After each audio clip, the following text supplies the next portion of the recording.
नमस्कार, आप देख रहे हैं बहस बिहार की और आपके साथ मैं हूं विवेक।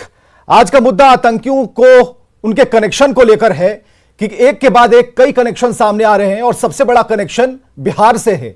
आखिर बिहार इन स्लीपर सेल्स का गढ़ क्यों बनता जा रहा है, सवाल इस बात को लेकर है। और आतंक के कनेक्शन के बीच में क्या बिहार पूरी तरीके से गढ़ में तब्दील हो चुका है, जहां आसानी से कोई भी आतंकी गतिविधियों को अंजाम दे सकता है। सबसे पहले आज की 6 तस्वीरें हम आपको दिखाने जा रहे हैं। इन 6 तस्वीरों के बाद हम बात करेंगे। आज देखिए समय के अनुरूप देखिए सुबह 10:30 बजे से लेकर क्या क्या गतिविधियां हुई स्क्रीन पर आप देख पा रहे हैं। समय 10:30 बजे, 11 बजे, 11:15 पर जब एनआईए की टीम पटना पहुंची, एयरपोर्ट से निकली। जब 11:15 हुए तब गहमा गहमी बढ़ गई और एटीएस ऑफिस पहुंची, जहां पर तकरीबन 2.5 घंटे तक दोनों ही आरोपियों से पूछताछ हुई। 1:30 बजे के करीबन तकरीबन 1:43 पर इन आरोपियों को वहां से शिफ्ट किया गया। 1:59 पर एनआईए कोर्ट पहुंचाया गया, इन लोगों को हाजिर करवाया गया। समय 2 बजे जब इनकी पेशी हुई है। इन 6 तस्वीरों के बाद कई सवाल हैं, अपडेट हैं। वो अपडेट वाली जो ग्राफिक्स है हम अभी आपकी स्क्रीन पर दे रहे हैं कि अपडेट क्या है इस पूरे मामले में, वो भी आप देखिए। 17 जून को दरभंगा जंक्शन पर ब्लास्ट होता है। इसके बाद क्या हुआ यह भी जानिए। 15 जून को सिकंदराबाद से पार्सल की रवानगी हुई, जिस पर भेजने वाले और पाने वाले का नाम बराबर था। सिकंदराबाद के सीसीटीवी से 3 संदिग्धों की पहचान होती है। पार्सल पर लिखे फोन नंबर के जरिए यूपी से 2 लोगों को सबसे पहले पकड़ा जाता है। इस पर पकड़ धकड़ के बाद सिकंदराबाद से गिरफ्त में नासिर और इमरान मलिक आते हैं, जिनका कपड़े का व्यवसाय है। और यूपी से गिरफ्तार सलीम ने एक बड़ा खुलासा इस बीच कर दिया था। इस खुलासे के तहत जो बातें बताई गई उसमें नासिर की जुबान खोलने को मजबूर कर दिया कि नासिर अब बोलकर ही रहेगा। और नासिर के साल 2012 में पाकिस्तान जाने की बात स्वीकारी उसने। पाकिस्तान से नासिर ने आतंकी ट्रेनिंग ली, इस बात को स्वीकारा। आईडी बम बनाने में माहिर है नासिर, इस बात को उसने स्वीकारा। सिकंदराबाद दरभंगा एक्सप्रेस को उड़ाने की साजिश इसने रची, इस बात को इसने स्वीकार किया। लश्कर के आतंकियों से इसकी कनेक्शन थे, इस बात को स्वीकारा कि उन्होंने ट्रेनिंग ली थी। लश्कर ए तैयबा के संपर्क में इमरान और नासिर थे, यह भी इन्होंने स्वीकारा है। हमारे साथ डॉक्टर संजीव कुमार विधायक जेडीयू से मौजूद हैं, राजेश राठौर प्रवक्ता कांग्रेस से, संजय सरावगी जी नेता बीजेपी से, ललन सिंह है रक्षा विशेषज्ञ हमारे साथ मौजूद हैं। और कोशिश करें कि हमारे सहयोगी भी जुड़े। अभी इस वक्त विंडो में संजय कुमार हमारे साथ जुड़े हुए हैं। संजय, आपका भी बहुत बहुत स्वागत है। इस पूरी आज की रिपोर्ट पर आपका ध्यान सबसे पहले रहा, तो सबसे पहले आप ही के पास आते हैं। अभी तक के जो अपडेट हैं उसमें 10 दिनों की रिमांड मांगी जा रही थी। इस पर छोटा सा कमेंट हम चाहेंगे, क्या रिमांड की अवधि दी गई है या फिर अभी तक बात फुल एंड फाइनल नहीं हो पाई है? जी बिल्कुल, अभी फुल एंड फाइनल बात नहीं हो पाई है। और जो सोर्सेज बेसिस पे जानकारी मिली है, जो इन्फॉर्मेशन कलेक्ट किया न्यूज 18 की टीम ने, वो ये है कि फिलहाल हो सकता है कि आज इन्हें पुलिस रिमांड न मिल सके, आज जुडिशियल रिमांड पर इनको बेऊर जेल भेजा जा सकता है। और ये दूसरी ओर ये भी बात सामने आई है कि जो एनआईए की टीम है उसने पुलिस रिमांड के लिए भी अर्जी दी है। और मोस्ट प्रोबेबली संभावना इस बात की जताई जा रही है कि इन्हें पुलिस रिमांड कल मिल सकता है। लेकिन आज जो जानकारी मिली, इन्हें जुडिशियल रिमांड पर भेजा जा सकता है। लेकिन बहुत कुछ कोर्ट के ऊपर डिपेंड करता है, कोर्ट का क्या रुख होता है इस पूरे मामले पर, इसके लिए हमें थोड़ा इंतजार करना पड़ेगा। एक छोटा कमेंट और भी अमित चाहेंगे, हम आपसे संजय चाहेंगे। संजय, हमें जरा ये क्लियर कीजिए, क्या जो खुफिया तंत्र है उसने अपना काम अच्छे से नहीं किया? हम ये मानते हैं कि अगर कपड़ों की गठरी अगर ज्यादा बड़ी नहीं होती, अगर ब्लास्ट ट्रेन में हो गया होता, तब तो विनाश लीला नजर आ जाती, पकड़ धकड़ का दौर शुरू हो जाता। क्या इस बात की थोड़ी भी भनक नहीं लगी होगी खुफिया तंत्र को कि कुछ चल रहा है, कुछ ऐसा आ रहा है जो धमाके में बदल सकता है?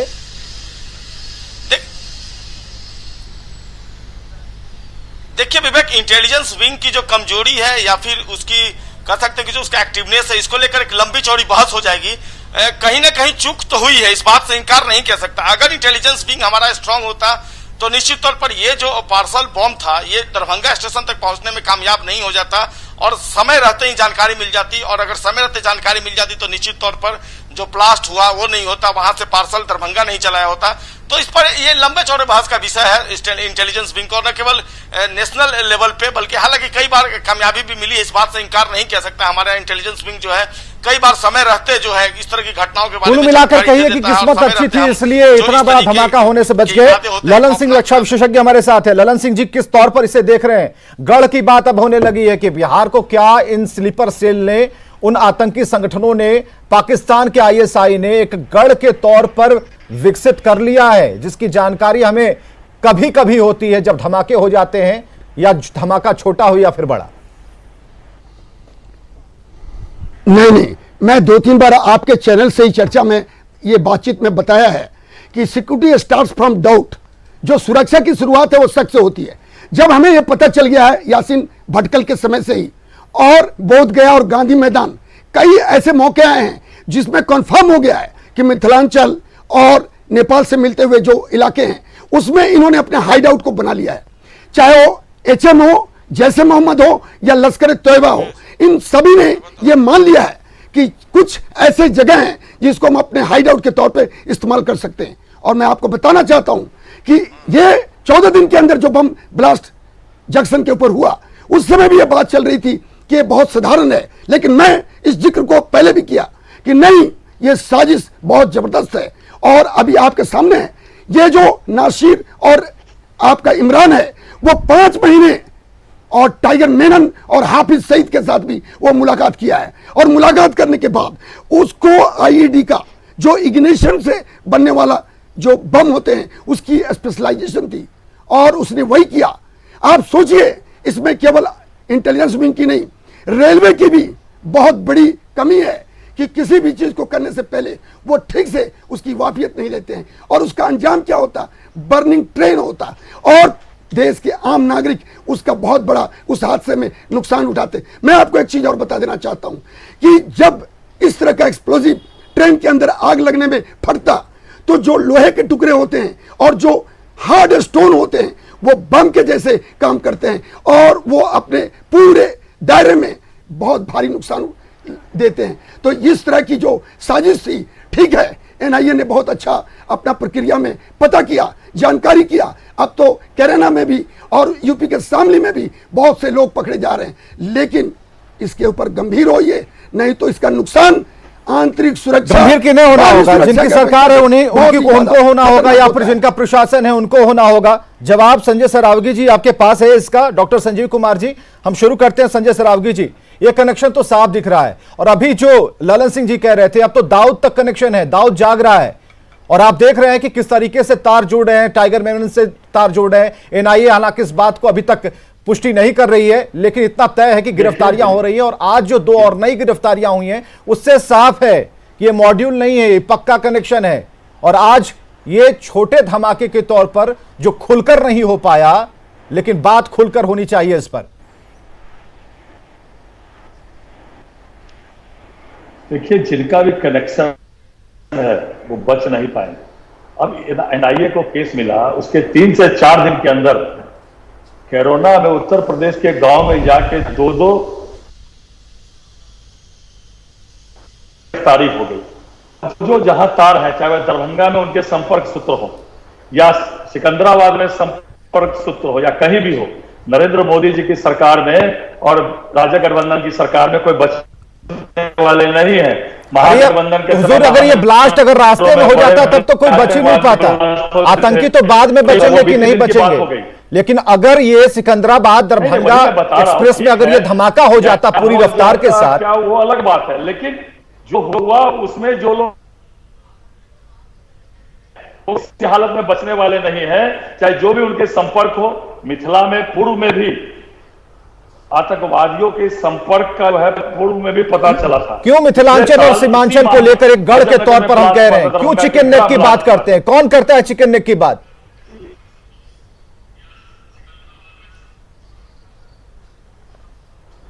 नहीं, हम लोग ये कह रहे हैं कि कोई भी हो, बचने वाले नहीं है। वो जिसके भी संपर्क हो, दाऊद इब्राहिम के संपर्क की हो कि टाइगर, लेकिन इतना तो तय है कि दखल हो चुकी है। डॉक्टर संजीव, चाहे पाकिस्तान के सरकार आपकी है, मुख्यमंत्री आपके हैं, अब जरा बताइए कि किस तरह से इस कनेक्शन को धराशायी किया जाए। ठीक है, एनआईए की टीम लग गई है, लेकिन आगे क्या, अगला चैप्टर क्या? पूरे देश में जो बम गया की घटना हमने देखी है, प्रधानमंत्री की रैली में धमाका देखा है, 2014 से पहले देश में धमाके देखे हैं। अरे आप सुनिए पहले, आप बार बार ये बोल रहे हैं कि हम लोग असफल रहे, ये गलत बात है। साजिश को तो नाकाम हम लोग कर चुके हैं। हमारे बिहार में एटीएस वर्किंग है, एक विंग किया गया एंटी टेररिस्ट स्क्वाड, और कोई भी आतंकवादी हमारे बिहार से ऐसी घटना नहीं कर पाएगा। आप निश्चिंत रहें। जिस तरह भारत सरकार पाकिस्तान में घुस करके आतंकवादियों को मार गिरा है, संजीव कुमार जी, हुजूर इस बात को क्यों नहीं मानते और कोई आतंकी घटना नहीं कर पाएगा? दरभंगा के स्टेशन पर एक छोटा सा ब्लास्ट हो गया, तब जाकर इसका खुलासा हुआ। न्यूज 18 ने सबसे पहले खबर चलाई भाई थी। नहीं कर सबसे पाएगा, पहले कोई चैनल नहीं था, पता चल कोई गया, अखबार नहीं था, सबसे पहले ये खबर हमने चलाई है। और हमारी सरकार राष्ट्रवादी सरकार है, और आप जान जाइए हमारे देश के प्रति और हमारे निर्दोष लोगों के प्रति जो भी राष्ट्रवाद को ढाल मत बनाइए, उनकी आंख फोड़ दी जाएगी और घुस करके मारा जाएगा उनके घर। पॉलिसी बताइए ना, क्या पॉलिसी है? क्या पॉलिसी है? किस तरीके से आपने तंत्र को विकसित किया है? सोच पाएगा कि वो कुछ गड़बड़ किस तरीके से तंत्र को विकसित किया है? आप सोचिए कि लिक्विड एक्सप्लोसिव चलाकर आता है, दरभंगा में ब्लास्ट होता है। विकसित है तभी ये असफल रहा। हमारी नीतीश सरकार क्राइम से कोई समझौता नहीं कर सकती आतंकवादियों से, ना भारत सरकार, हमारे नरेंद्र मोदी जी भी नहीं किए हैं। इसी के लिए असफल रहा। कोई बड़ी वारदात अगर सोच रहा है बिहार हाइडआउट की तरह आतंकवादियों को होगा, तो इनकी सोच राजेश राठौर तो पानी फेर चुके हैं। राजेश राठौर, मैं बता रहा हूं, उनको हम लोग बर्बाद करके छोड़ेंगे आतंकवादियों को। सवाल तो खड़े होंगे, देखिए सवाल तो खड़े होंगे, लुक फॉल्स हैं तो सवाल खड़े होंगे। राजेश राठौर, आप जानना चाहिए इनको गलत तामील दी जाती है मदरसों में, उनको सुधारिए आप लोग पहले, नहीं तो बार बार ये घटना घटेगी। आतंकवादियों का जड़ को सुधारिए। आतंकवादी बनते कैसे हैं, कैसी परवरिश दी जाती है। इनके अब्बा अम्मा को भी सिखाने की जरूरत है कि भाई आप लोग ऐसे आतंकवादी अपने देश के खिलाफ जो आप पैदा कर रहे हैं, अगर नहीं सुधरे तो हम लोग सुधारेंगे, और आगे वाला नस्ल आतंकवादियों का सोच के डर जाएगा कि भारत में आतंकवाद घटने को अंजाम। उसके लिए आपको इतिहास पढ़ना होगा सर, नस्ल भी डॉक्टर संजीव, उसके लिए आपको इतिहास पढ़ना होगा। नासिर को और इमरान को, उनके पिताजी जो हैं वो सैनिक रह चुके हैं, सेना में रह चुके हैं, 7 बार उन्हें मेडल मिला है। अरे छोड़िए, आप लोग कहने का सेंस है कि यहाँ सेंस नहीं, ये गलत बात है, सेंस मत समझाइए। हाँ राजेश राठौर कंटिन्यू कीजिए। सुधारिए। क्या राजेश राठौर, हर समय बात मत घुमाई भी। राजेश राठौर, उल्टा सरकार को मत दोषी हर समय। राजेश राठौर, हाँ विवेक जी इसमें 2 बहस है, एक कि हम राजनीतिक बहस करें, एक राष्ट्रवाद की बहस करें। राष्ट्रवाद की दोनों होगा, राजनीति भी होगा, राष्ट्रवाद के साथ राजनीति होगा। हम आतंकवाद पे राजनीति नहीं करते, पहले राष्ट्रवाद होगा, पहले राष्ट्रवाद होगा, मैं वही आ रहा राजनीति होगा। अच्छी बात बोला आपने अच्छी बात बोली। जो इस देश को अपना देश मानेगा वही इस देश में रहेगा, बाकी को यहाँ से खदेड़ के भगाया जाएगा। राष्ट्रवाद के बिना तो कुछ होगा नहीं। जेडीयू और बीजेपी के जो नेता बोल रहे हैं उसके बीच में संजय के पास चल जाते हैं। कुछ नहीं, संजय स्कैन करेंगे ना, रुक जाइए संजय, हमारे सहयोगी स्कैन बढ़िया तरीके से करते हैं। संजय जरा स्कैन करके बताइए, मेरी बात खत्म हो जाए। ठीक है राजेश, तुरंत हम लौटते हैं। राजेश राठौर तुरंत लौटते हैं। जरा संजय इसे बिल्कुल इसका स्कैन कीजिए, इसकी पोस्टमार्टम रिपोर्ट आनी चाहिए। कितना प्रयास हो रहा है, क्या हो रहा है? अरे जड़ में क्यों नहीं जाते हैं आप लोग? जड़ में जाए कीजिए भाई, जड़ में ऐसा क्या तालीम देते हैं आप? संजय आप आतंकवादी बन रहे हैं, जो है उसको सुधारिए। पूरी कोशिश कर रही हैं, और बिहार में क्या कारण है कि एक ही संप्रदाय के लोग आतंकवादी हो रहे हैं? एक ही संप्रदाय बिहार में कोई पहला मामला नहीं है। बिहार में इसी दरभंगा के जड़ पे जाइए, जड़ जाइएगा। टेररिस्ट है, उन्होंने बिहार की खाली बात कर रहे हैं, देशव्यापी ये प्रॉब्लम है, ये आतंकवादी का। हम लोग को मिल करके उसके साथ एकजुट संजय आप कंटिन्यू कर सकते हैं। डॉक्टर संजय थोड़ा सा मौका दीजिए, हम थोड़ा ब्रेक तो ले लें। रहेगा हमारे सहयोगी संजय जी। देखिए डॉक्टर संजीव अगर इस तरह की बात करें तो डॉक्टर संजीव ये क्यों भूल जाते हैं कि बिहार में ये कोई पहली घटना नहीं है। दरभंगा मॉड्यूल से भी वो परिचित होंगे। इसी पटना के ऐतिहासिक गांधी मैदान में जो रैली हुई थी जिसमें हजारों लोग पहुंचे थे, उस समय भी ब्लास्ट हुए थे और उसमें डेथ भी हुई थी। वो आतंकी आज भी पटना के बेऊर जेल में बंद है। बिहार में नागालैंड के जो टेररिस्ट हैं वो भी गिरफ्तार हुए हैं जो पटना के बेऊर जेल में बंद है। तो यहाँ ये कोई पहला वाक्य नहीं है कि बिहार में इस तरह की साजिश रची गई है कि नहीं। ये देखिए, अगर वो नहीं बंद होता तो ये घटना होती। डॉक्टर संजीव अगर बंद होता तो ये घटना कैसे हो जाती? संजीव जी अगर ये बंद संजीव जी अगर बंद हो जाता तो ये घटना कैसे हो जाती? आप ही बता दीजिए। कांग्रेस के तो आप क्या निश्चित हो जाएंगे कि भी हो सकता है, कहीं भी हो रहा है? ऐसा मत बोलिए आप। हम लोग आतंकवादियों को पॉलिटिकल पार्टी और जरूरत पर संजय इन्हें जो बोलना होगा वो बोलेंगे, क्योंकि इसकी तैयारी अलग तरीके से होती है। हम जरा चलते हैं राजेश राठौर के पास। राजेश, अपनी बात कंटिन्यू कीजिए। अब विवेक जी, हम वहां जाते हैं कि सबसे पहले कि आतंकवाद का कोई मजहब नहीं होता। आतंकवाद सिर्फ लेकिन सभी आतंकवादी एक ही मजहब है। राजेश, आप क्या भजन सुनने आए क्या? आप बात रखिए। हम माले बम विस्फोट की बात नहीं करते, हम माले बम विस्फोट की बात नहीं करते। अब उसमें जो था वो आपके पार्टी के पार्लियामेंट मेंबर हैं। हम माले विस्फोट नहीं करते। मैं एक कह रहा हूँ, मजहब है आखिर और बोलने नहीं देना, मैं कैसे बोलूं? चिल्लाने से काम थोड़ा है। चिल्लाइए, क्या कीजिएगा? पुलवामा हमला हुआ, हमला से पहले इस सरकार को पता क्यों नहीं चलती है वह गाड़ी किसका था, उसमें ड्राइवर कौन था, अभी तक सरकार को नहीं पता चला। उठिए। दूसरा वाले जो करने वाले पुलवामा के बाद यह घटना छत्तीसगढ़ में घटी, सुकमा में 27 सेना के लोग मारे गए। चलो लोग चिल्लाएंगे तो मैं भी चिल्लाता हूँ। नरेंद्र मोदी के राज्य में, नीतीश कुमार के राज्य में फेल है खुफिया तंत्र, जिसका यह परिणाम है। खूब है। अरे पुलवामा के बाद सुकमा हुआ, कई सेना के जवान हमारे मारे गए, प्रधानमंत्री रोने क्यों नहीं आते हैं? रोएंगे आतंकवादी की भाई आतंकवादी नहीं बनना है, उसका ये दुर्दशा करेंगे भारत में। 16 साल से नीतीश ललन सिंह जी, कैसा खुफिया तंत्र है। पॉलिटिकल बातों को जरा रोकिए, ये पॉलिटिकल बातों को जरा रोकिए। जरा सुनिए ललन सिंह क्या कह रहे हैं, जरा सुनिए ललन सिंह क्या कह रहे हैं। सुनिए राजेश। अच्छा साहब, एक मिनट साहब, देखिए मैं राजनीतिक दल और नेताओं के साथ कोई भिड़ने के लिए नहीं आया। मैं आपको एक जानकारी देता हूं, 35 साल की सर्विस, क्या जरूरत है कि राजनीतिक बातचीत इस पे की जाए? मैं ये बोलता हूं कि जो आतंकवाद है वो बहुत खराब हालत में है, बिहार इससे अछूता नहीं है। मैं आपको बताता हूं 1100 मदरसे नेपाल के साफ साफ एस्टेब्लिश हो चुके हैं। मैं आपको बताता हूं जो ड्रोन का एयरफील्ड के ऊपर हमला हुआ, किस्मत है कि हम बच गए, हमारा हेलीकॉप्टर का जो हैंगर है वो बच गया। मैं ये बोलना चाहता हूं, इसको सीरियस लीजिए।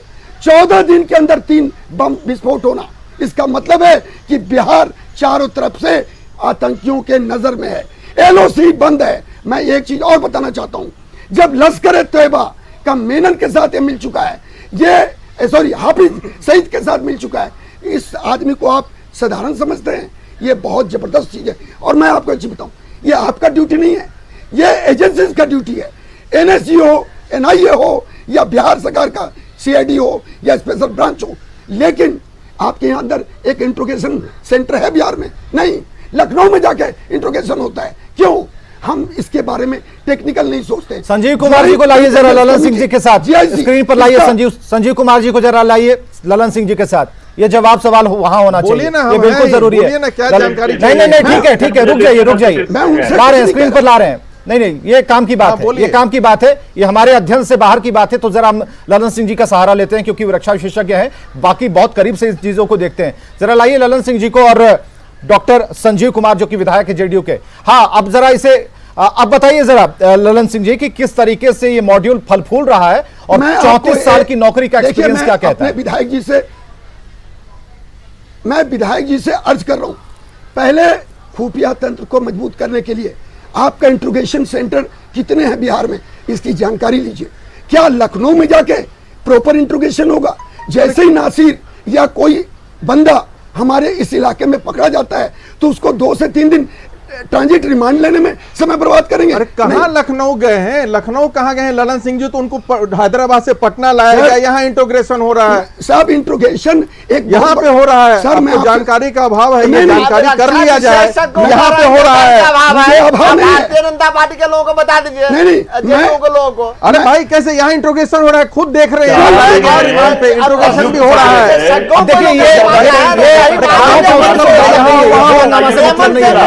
ललन सिंह जी सवाल कर रहे हैं, कांग्रेस वाले तमाम सवाल है कि व्यवस्थाओं का सवाल है। आपने ऐसी व्यवस्था डिक्लेयर नहीं की है। आप तो हमें गलत बता रहे हैं, आप रक्षा विशेषज्ञ को भी गलत बता रहे हैं।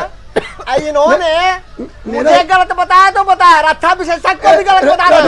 राजेश एक मिनट हो रहा है, ये सारे लोगों को पता है।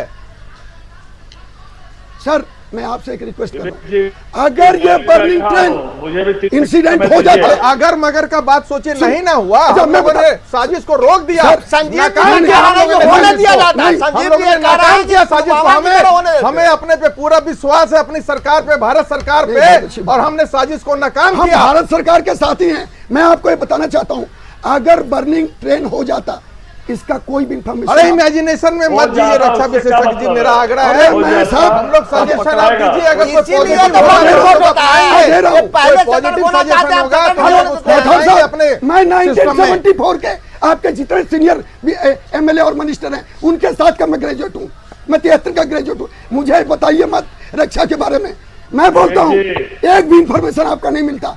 अगर ये ट्रेन में आग लग जाता या धमाका हो जाता, देखिए अगर की बात नहीं है, आप ये अगर मगर पे मत रहिए, अब आप रिटायर हो अगर चुके हैं, मगर पे पहले से नहीं अभी जाते हैं, बहुत इसी का देन है अंतर आ पुलवामा। चुका है। अगर मगर हमारे पे नहीं यहाँ जाते हैं, हमारे इसी का देन है एंटी सुकमा। टेररिस्ट अगर स्क्वाड मगर पे बन नहीं चुका जाते है हैं, और वो इसी का एक्टिव देन है है, आतंकवाद। वहाँ पे डीआईजी की पोस्टिंग है बिहार अरे में, DIG क्या और वो करेगी? काम कर रही है वो, और वही एटीएस क्या हुआ है? एनआईए के सामने एटीएस का स्टैंडर्ड क्या है? अरे भाई एनआईए जब दो स्टेट की बात होती है तब एनआईए को लाया जाता है, ये एक स्टेट की बात सुनिए, नहीं है। ये मैं- जो टेररिस्ट हमला होने का मैं प्लानिंग ये- था, सर, इसमें हैदराबाद से तार जुड़ा थोड़ा तब सुना एनआईए जाए, आई है। थोड़ा सुना अगर जाए। बिहार का रहता तो हमारे एटीएस काम कर रही है, और जितने बॉर्डर से लगे इलाके हैं उस पे एटीएस जम के सर, काम कर रही है। आप सुना जाए, जब 90 का दशक था तो कश्मीर घाटी के अंदर 100 गज जाने की हिम्मत नहीं थी। अरे मैं कहता हूं आप जड़ में जाइए, आप रक्षा के हैं तो भाई ये आतंकवाद को जड़ से क्यों नहीं खत्म करने की बात करते हैं? क्या बिहार भारत से अलग है क्या? नहीं सर, ये पूरे देश में नहीं, पूरे देश दुनिया की में- बात है, पूरे दुनिया में आतंकवाद है। एक बात मेरा सुनिए,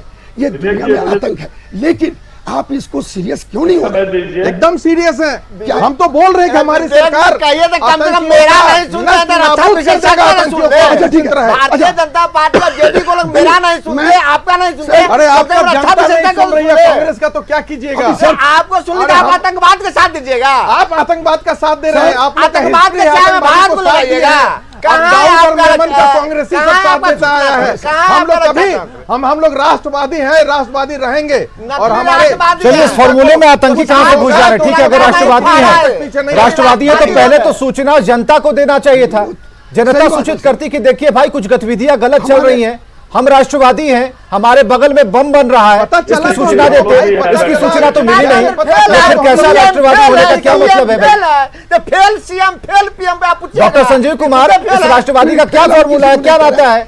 जब हमारे पीछे हमारे मोहल्ले में बम बन रहा हो, इसकी सूचना हमें है और उसे हम डिलीवर नहीं कर पाते हैं, काहे का राष्ट्रवादी भाई? अरे भाई ये सिर्फ बिहार का मामला नहीं है, जो भाई बिहार का मामला नहीं था तो आज दरभंगा मॉड्यूल के नाम से जाना जाता है ना।